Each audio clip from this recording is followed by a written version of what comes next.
Hello, good evening, and welcome back to another episode of our The Wasted Hour podcast. This is Martin, and for this episode, I met with electronic producers and DJs Sleep D in their studio in Melbourne. We talked about growing up in Frankston and going to underage clubs, forming Sleep D and their label Butter Sessions, the whole do-it-yourself approach, and of course, the new album Rebel Force. Make sure to check out their selection of records and their merchandise in our store on thewastedhour.shop. Thanks for tuning in. I hope you enjoy. Welcome everyone to another episode of our The Wasted Hour podcast. I'm still in Melbourne today with Sleep D at their studio. Thank you a lot for taking the time today to chat with me. Thank you, yeah. I read in an article about you that you both grew up in a suburb of Melbourne in Frankston. That's right. Yeah. That's correct. How did you guys meet? Basically, we went to the same primary school and high school as each other, but we didn't meet until high school, and a mutual friend introduced us to each other because he realized we were both interested in DJing and music. So he he introduced us together, and that was how we met. Do you remember what your first impression of him was? How old would we have been? We were like maybe 14 or 15. Yeah. So, not really anything out of the ordinary. We just, we just started hanging out and going to each other's houses, and I think we were quite familiar with each other because our backgrounds were both like kind of immigrant families. I think I know going to your house was a bit more familiar of where I grew up as opposed to other Australians. Yeah, it felt like kind of natural. Yes, basically like a lot of where we were living, most of the people had like a purely Australian background, so you'd go to your friends' houses and hang out with their family, and it was a different experience to like our own having a Middle East or Mediterranean background, so it felt more like easy or natural maybe. Cool. But you were already both interested in DJing at the time when you were 14? Yeah, very basically. But yeah. But how come that? Because like when I discovered electronic music, it was through going out. Like even like I had older friends. I was like 16, but they were like 19 and doing like their first series. I think there was like 3 different parts to it, and one was for me. My brother bought turntables and some records, and kind of never used them, and they were sitting around, so I was interested in them. That was one part. Another part was there was an underage club in Frankston called 21st Century.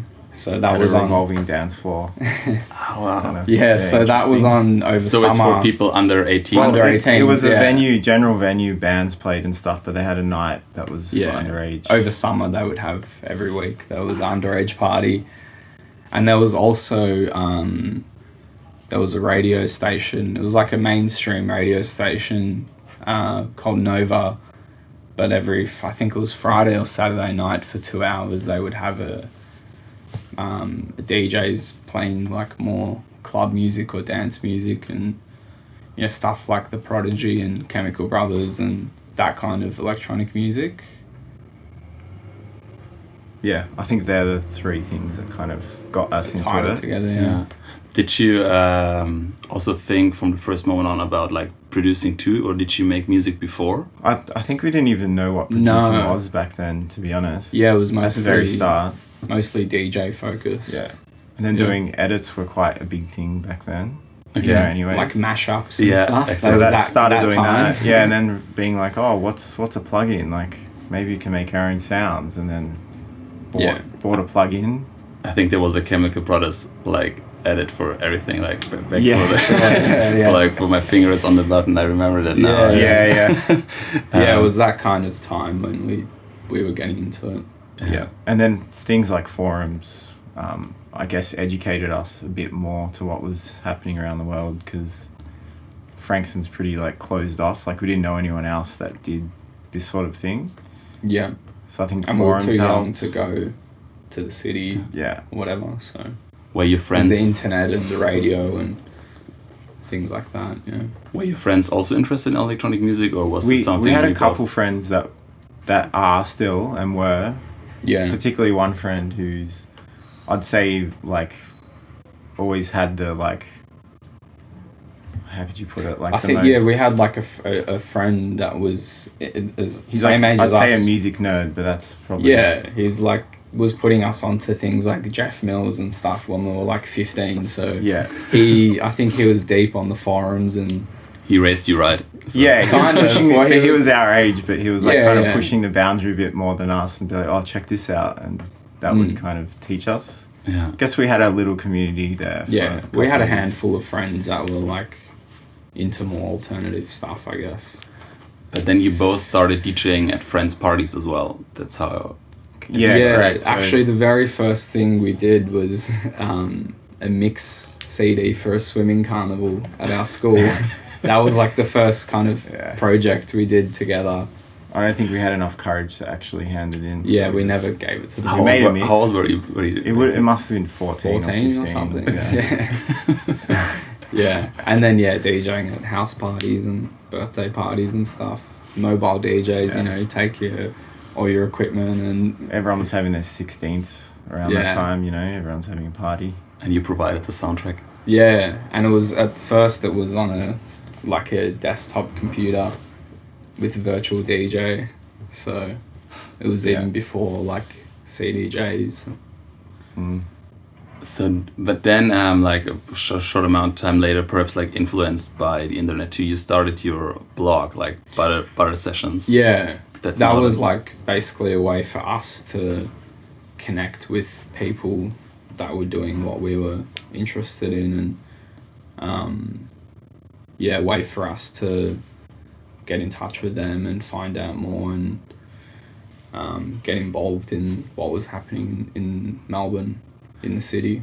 How did you approach people? Because you were hosting like a mixed series and stuff like that, which you're still doing. But how did you like approach people just out of the I blue? think or- the early ones we were we played like some gigs in the city, really small ones on like a Thursday night, and there was other DJs that would play it that were older than us, more experienced. So we met them through that, and then we asked them like, "Oh, would you do a mix for us?" And I guess that's how that started. Yeah, and actually it wasn't like such a common thing back then. Like obviously there were podcasts and mixed series and stuff, but I don't think it's nothing like it is SoundCloud now wasn't a where thing. it's it's so abundant now. Everyone's got a mix or whatever. So I think we were just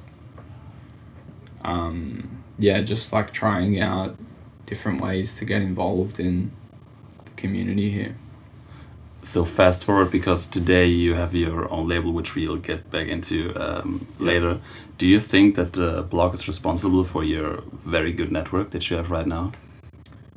I think it set up the foundation for it, but it's all grown exponentially. Like that was the starting point, and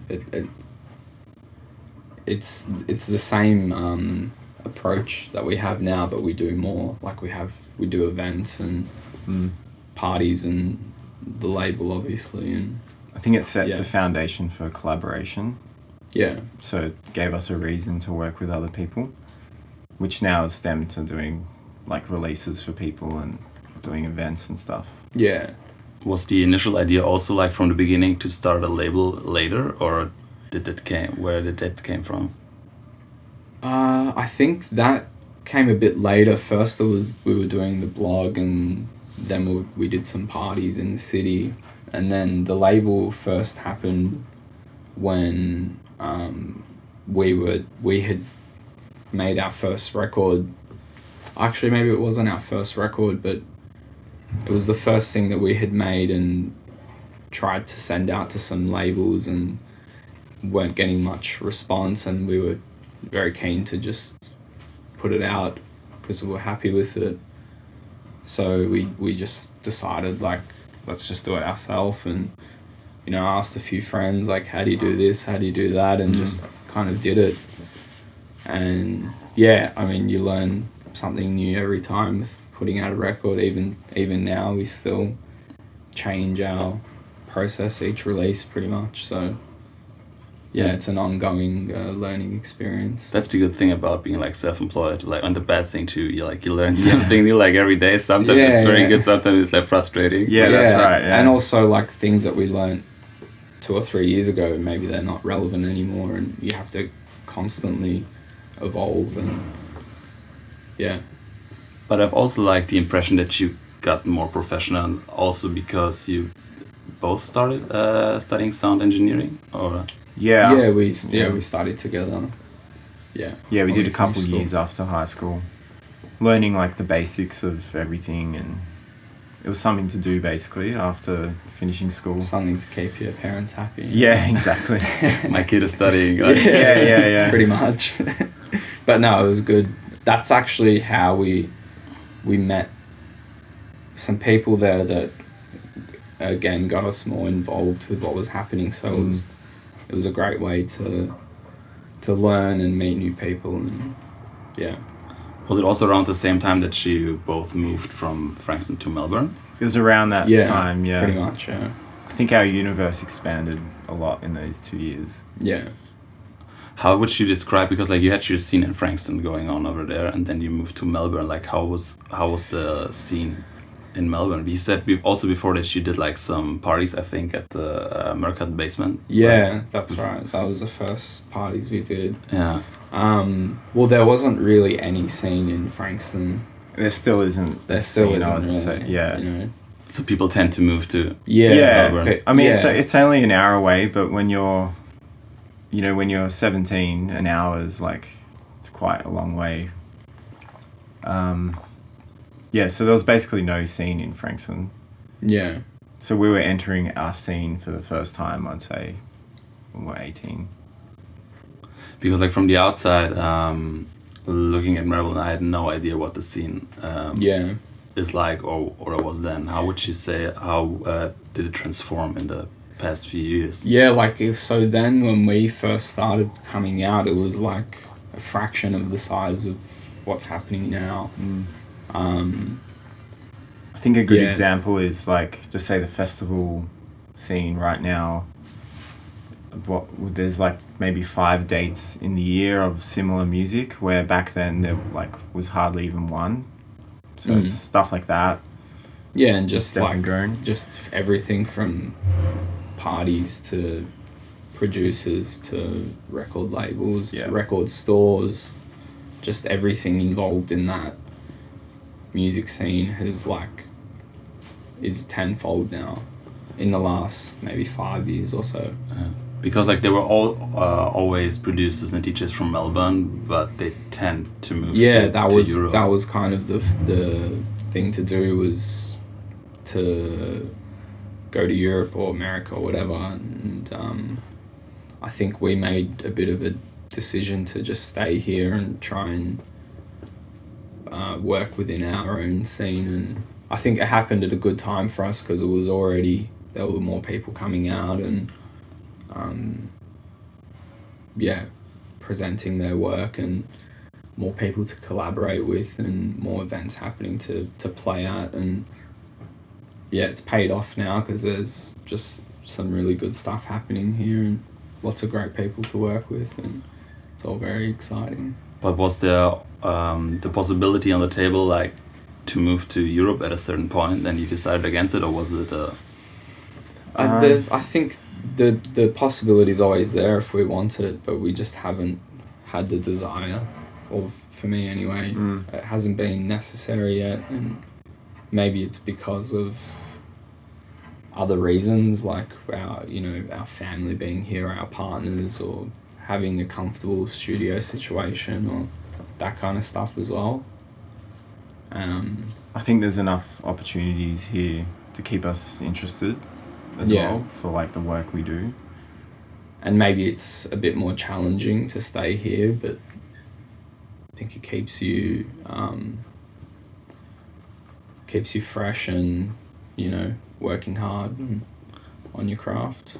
I think that's a good approach because I know a lot about people that just move to Berlin to become like producers or DJs, but then once you're in Berlin, you're in this pot of like 1,000 talented like artists, and it's really hard to stick out too. Of course, you have like your connections, but I think like you have also a lot of distractions. So, like when you're like in the for sure. So I mean, I love going there and like getting inspired for a couple of weeks or something, but always find it nice to come back to Melbourne. Yeah, it's a very livable city. So. It is, yeah. The most livable, some would say. Yeah. Also, I think because someone said that, like the house rents like just went up after that. True. So. But it's always, I think, like it's always like Sydney, Melbourne, and I think Vienna. That's always like in the top four or something. Yeah, top three, and they always like. They're all trading. They're always fighting places. for the top place. Yeah. Exactly. And like the people living in the city, like which number one, like. They're angry about it because like always afterwards like the tourist numbers goes up and rent prices go up too. I haven't thought about that before. That's good point. Like how do you because like we just talked about it, how do you make like a living in a city like Melbourne, which is like very expensive as a musician? Like, is it challenging? Yeah, it's still challenging to a degree. Like I'm not extremely well off or anything, but you know, it's enough. We do enough to live a fairly comfortable life, and guess working for yourself, it means you have to constantly be working pretty much, and it's just lucky that we like our job, so we're always working on something, whether it's you know, new or some sort of party or merch or doing this. I mean, the records don't really make any money still, but still do it. It's just like finding a balance of work and you know, the things that you enjoy doing. We also do extracurricular activities, like Corey does mixing work. I do some design work, so... Because you come from a graffiti background, too, so well, do you do that? Not really. I do because kind of out of necessity, so I started doing it for the label, and then I realized that was another way to, another outlet for like creating things, and I enjoy doing that. So I put myself out there a little bit now to do it for other people. Because being self-employed means like that's what I see too, is like you do a lot of different stuff. Like it's not just you sit in the studio like all day and just make music, but you take that'd be a dream. You do like that for like 20% and like the 80% is like just organization and stuff like that. And that's what people sometimes don't see, and they just think, oh yeah, you're living the dream. And I think like now that we've, I mean, that's kind of what we were doing when we were a bit younger, but now we want to do this for as long as we can, so we need to make it like sustainable, I guess, in terms of living. So we're still figuring that part out, but do you have like the whole do-it-yourself approach? Because like you said before, you do like the graphics and like and like everything. How important was it to you guys from the beginning, or not? To do everything ourselves?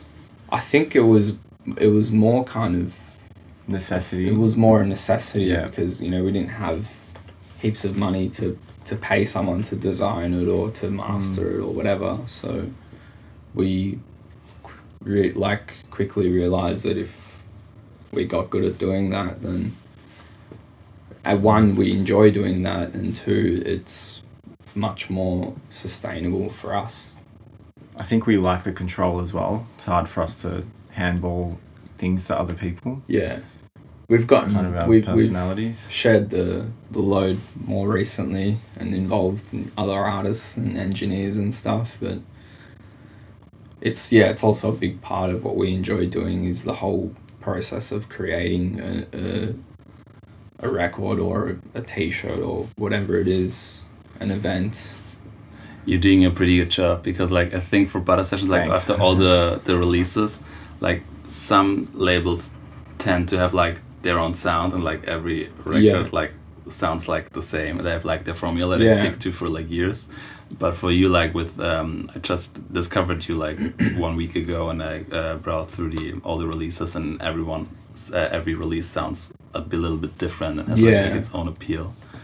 That's what I really appreciate about a label. That's why I reached out to you. Thank you. It's also some of my favorite labels are really focused on their sound and aesthetic, and I think that's a great skill in itself. It's just our personalities. We're interested in so many different things and have a tendency to move on quickly from one thing to another, not like to follow a trend or something, but just our own taste changes. And we're surrounded by lots of friends and artists that make great music of different types, and that was always a point of the label, was that it wasn't going to be restricted by one sound or style. Yeah, that totally makes sense. So like after a lot of releases on your own album, you released your first album like last week. What was the appeal for you to make an album and not just release another EP? I'd say we had a lot of music that we'd finished that wasn't quite, in our eyes, like right for a 12-inch like just EP. They were kind of music that didn't fit on such a DJ kind of way. All those sort of tracks like built up into a point where we were like, oh, maybe this would be good as an album. And then once that idea came aboard, we started producing more stuff that would work on that format. Yeah. So that's one of the reasons. How long did it take for you to finish the album? Well, some tracks are like maybe like 2 years old. Okay. Yeah. But I reckon it's about 9 months of work. Yeah. I'd say all up. I think another reason the album came out was back to the last what we were just talking about, is we've always struggled to find our sound, so to say. So we kind of figured it was a good time to compile all these different things that we're working on and try and present it as our sound with a bigger body of work that's, there's more there for people to discover and to realize what we do, something like that. It's always like the challenge, I think, with an album. Like you want to have like your own sound aesthetic, but you don't want 10 tracks to sound the same. Yeah. I don't think that would have ever happened with us. Yeah. That was almost the hardest part, was making sense of it as an album. And yeah, I think as an artist we've spent a lot of time trying to like think of, what's our sound and what's this, and I think recently we've realized our sound is just like all these multiple things, and an album's the best way to compile that, because if you do one EP of one style and then 6 months later another, it seems like you've just changed styles, but they all happened at the same time, Yeah. So an album format's good for that, we think. So you work as a duo for like a lot of years now. How do you still keep it interesting working together, and how do you still get along? Well, we don't get along anymore. It's just for business reasons. Yeah, it's strictly business. Yeah, we're contracted to.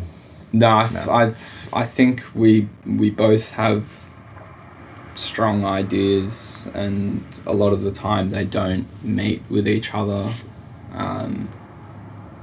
But when they do, it's like, it feels really good, and we know straight away. So it's the best of both worlds when you. Something like that. You could say that. Yeah. It's a lot of the time it's not working, or someone's not in the right mood or whatever. But it's the nature of working as a duo, and we've gotten better at it now. And what do you think? Yeah, I think you're right. Yeah. Don't say something wrong now. So. Yeah, we both like we realize more and more what each of us is good at, and put more trust in that other person for certain things. And I think having our own days helped, and then having like individual days to produce stuff, and then combining it on a day together. And we've tried that lately as well. Yeah, someone might say instantly like, "Oh, that's fucked," or "Oh, that's amazing," or it needs this one thing or something. Yeah, but I think it's also the point. Kind of like time management, and But you're both still open to new ideas, like musically as well as like working together. And I think like since you both evolved too, you still find like a common ground. Point. Yeah, exactly. So obviously you just released your album, but I think you guys are always busy doing something. So what's up next for either Sleep D or for Butter Sessions? Well, there's a lot more music to come out next year that we've done. So that's kind of the next Sleep D stuff. Yeah, we're working on a new live set and things like this. We kind of have decided to slow down a little bit on releases, and even like trying to work with other labels for our own releases, just so that we can focus more on the creation side. I think we're shifting a bit more focus to writing our own music slightly. In the next few years. But there's still heaps of stuff on the label as well. There's going to be a 10-year compilation next year. So and saying all this, there's about 6 releases ready for next year already. So cool. Yeah, very much looking forward to that. Yeah. So there's always like the very famous closing question of my interviews. So obviously you guys travel a lot too, like for like touring, but imagine you're at the airport right now and you could choose wherever you want to go. Where would you go to and why? At a place we've been. Yeah, or like a new place. I'd probably say anywhere in Japan right now, but there's so many places. But why Japan? I'm just asking because like people give that answer a lot. For our country. If we're talking musically, I'd say Japan, because I feel like you can really explore your musical taste there, and playing gigs there is really amazing. Does the crowd differ? Like when you the crowd's different. They seem to. I don't know how to explain it. It just feels different. It's like they're listening closely, and open-minded. What would you say? I would probably go to somewhere, maybe like somewhere like Iraq to visit my family, or somewhere else that's more disconnected from the regular way of living that we're used to here, or when you go to Europe or something like that. Yeah, to have some new experiences. Yeah, just to, be outside of that regular lifestyle that we're used to, and Cool, guys. So wish you all the best for your upcoming releases. Very happy about the album that you put out. I'm very happy that I discovered it, and looking forward to our relationship in the future. Thank you. Thanks so much.